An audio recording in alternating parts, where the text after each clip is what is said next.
de llamar a esta comparecencia.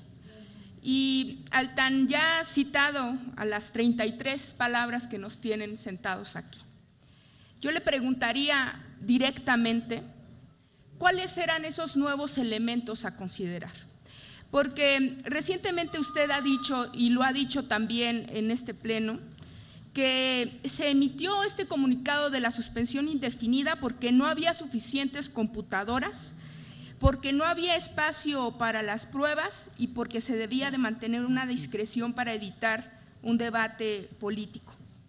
Pero a mí me cuesta mucho trabajo, señor secretario, creer que este elefante blanco reumático, como usted lo ha llamado, no tenga la capacidad de transportar algunas computadoras a algunos estados, o que no tenga la capacidad, dado el sistema de educación federalizado, de encontrar algunos espacios seguros, como usted ya lo decía en su intervención anterior, para poder aplicar estas pruebas.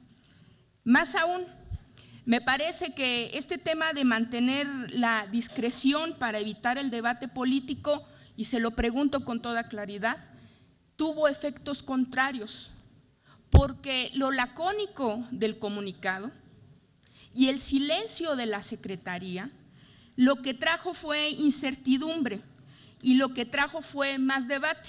Yo le diría que en aquel debate que hubo en esta permanente, algunos legisladores del partido al que usted pertenece decían que este comunicado obedecía que se debía de hacer un alto en el camino para verificar si el proceso de evaluación era el correcto. Eso nos parece muy alejado de la explicación que usted ha dado sobre esta suspensión.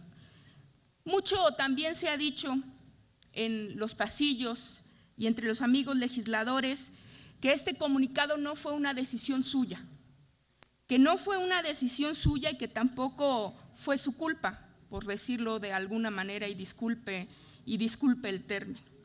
Entonces, ¿de quién fue decisión de quién, señor secretario? ¿De quién fue la idea? ¿Cuál es el objetivo o cuál fue el objetivo de esta suspensión en pleno proceso electoral? Porque usted ha dicho que la suspensión indefinida, y esto lo tomo de su propia intervención, es el detenimiento temporal.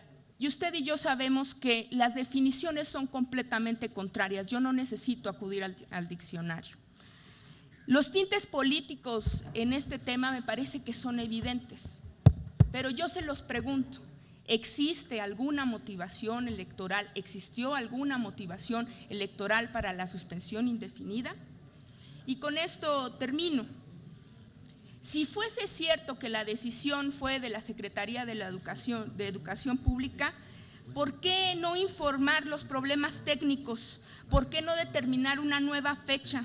¿O por qué en este caso invadir la autonomía?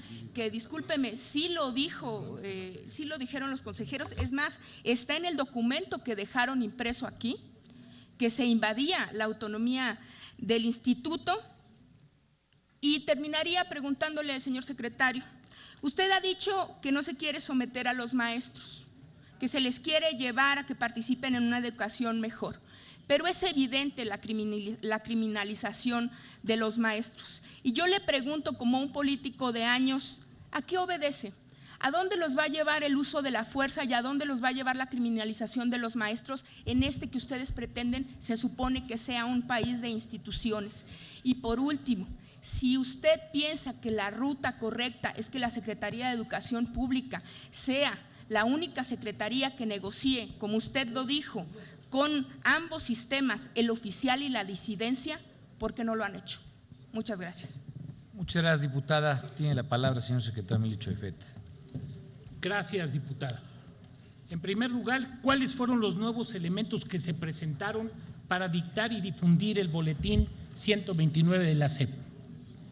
La inexistencia de los domicilios y de la habilitación de los aparatos electrónicos el 29 de mayo, de conformidad con lo que decía el calendario, la convocatoria local expedida por la coordinación del servicio profesional docente, y que fue detallada día por día por el notario público 190, y aquí están todos los elementos que fueron haciéndose llegar a la Secretaría y que fueron en materia de inquisición notarial.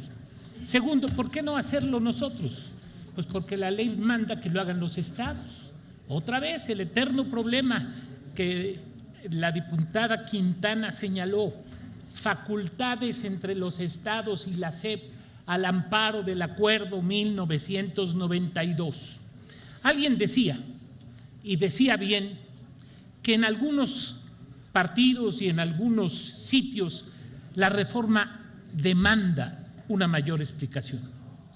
Yo los invito, y creo que el único que lo ha hecho ha sido el señor senador Romero Hicks, que me presentó un documento valiosísimo con una segunda parte de la reforma educativa, y yo los invito a todos los legisladores de México a que podamos organizarnos para hablar en torno a la reforma. Nada es perfecto y nadie es perfecto, por lo que yo establezco este compromiso, dado que la educación es un servicio importantísimo para el país. Y como Manuel Bartlett, yo tampoco estoy por su privatización. Al contrario, sigo sosteniendo mi vocación publicista en esta materia. Y quiero decirle también que no dimos los datos por las razones que ya anoté, aunque sí recojo una crítica que me parece importante. Quizá el boletín, no quizá, le quito el quizá, admito la crítica de que fue lacónico, de que debió haber sido más explícito para que no se confundiera la suspensión con la evaluación, sino la suspensión con la fecha de publicación de los domicilios. Y de esa manera habría habido mayor tranquilidad entre todos los participantes en los concursos. No hubo motivación electoral, tan es así que, al contrario, lo que obtuvimos fue una gran inquietud social, eso nadie lo puede negar, que motivaba la aparente desaparición de la reforma educativa.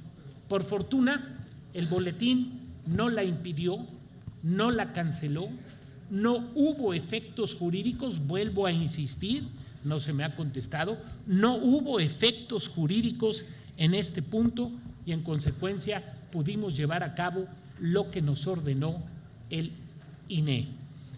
Efectivamente puede haber una interpretación, perdón, señor presidente, entre la autonomía que el INE concibe de una manera y nosotros que señalamos que no fue violada con el boletín. ¿Por qué no fue violada? Insisto, porque hay un artículo que claramente señala que la coordinación del servicio profesional docente faculta la ley a esta coordinación a señalar las fechas de las convocatorias estatales. El INE, en cambio, establece el calendario o programa anual de corto y mediano plazo. Muchas gracias. Tiene la palabra diputada Lilia Gil. Muchas gracias, señor presidente. Le digo esto con mucho respeto, secretario, porque le respeto. Me parece que usted sí quiere insultar mi inteligencia, porque el reconocer que solamente el comunicado fue lacónico, cuando, insisto, tiene usted a su cargo una de las secretarías no solamente más obesas de este gobierno, sino es la Secretaría de Educación. Y bien señala usted que al menos el ruido social sobre si la reforma iba o no iba, tenía que ver no solamente con lo lacónico del comunicado, sino con el mensaje político que mandaba. Y entonces a mí me resulta difícil creer que no hubo una motivación más que electoral, político electoral. Y entonces la realidad es que quedan inconclusas mis preguntas que yo le vuelvo a hacer. ¿De quién fue la idea del comunicado? ¿Por qué tan lacónico o tan falto de información? ¿Por qué el presidente de la República se niega a hablar del tema y dice que quien tiene que hablar del tema es usted? Pero más aún, ¿por qué si usted está convencido de que debe de ser la SEP quien debe de manejar la negociación con ambas, insisto, como usted lo dijo, la parte oficial y la disidencia, ¿por qué no sucede así? Y me queda claro algo. En esta criminalización de los maestros, que yo también le he preguntado que qué van a ganar con la criminalización de los maestros, en esta criminalización de los maestros evidentemente hay un trabajo de política interior. Y entonces ahí es donde viene la coordinación. Y nosotros esperamos, y de verdad lo esperamos, que haya verdadera coordinación entre quien debe llevar la política interior y su secretaria. Muchas gracias. Muchas gracias, diputada. Tiene la palabra el diputado Tomás Torres Mercado.